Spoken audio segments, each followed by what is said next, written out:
Moi, j'ai eu un accident de voiture très grave au Chili. Je suis restée d'abord entre la vie et la mort. Je me souviens que j'étais dans une chambre noire, sous respirateur. Je ne savais même pas ce qui m'était arrivé. Et il y avait un prêtre jésuite qui nous accompagnait au Chili, qui m'accompagnait, qui est venu me donner le sacrement des malades. Et je me souviens que je me suis dit, mais je revoyais tout à coup mon catéchisme et je me suis dit, mais c'est sacrement des malades, de l'extrême onction, comme on appelait dans mon enfance, c'est que je suis dans un état très grave.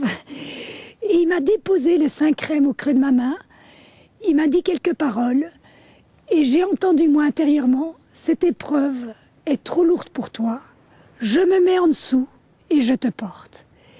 Et c'est vrai que dans les semaines, les jours qui ont suivi, j'ai entendu le médecin dire à maman, qui était arrivée de Belgique au Chili, votre fille a peu de chance de reparler, de remanger, de re-respirer par le nez. On m'avait fait une trachéotomie.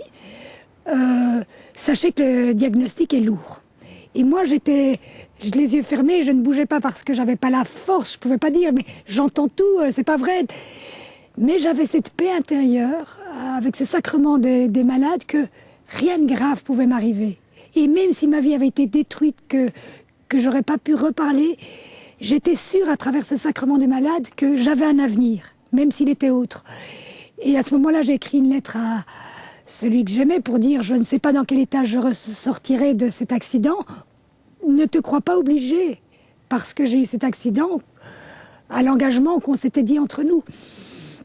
Quand on a pu me transporter en avion sanitaire, je suis revenue en Europe. On a continué de me soigner en Belgique.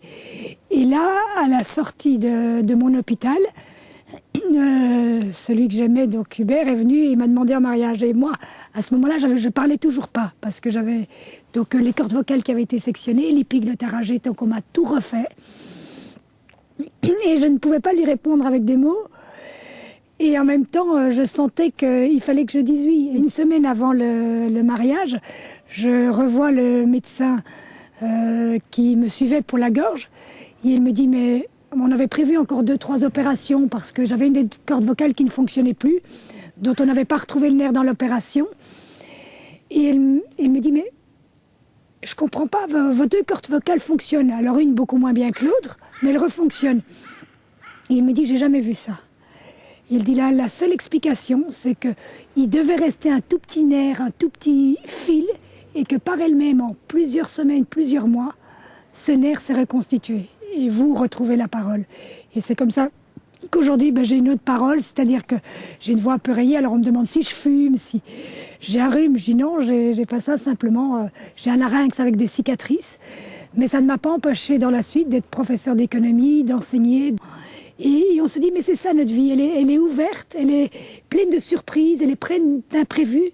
Mais dans ces imprévus, c'est Dieu qui vient à notre rencontre.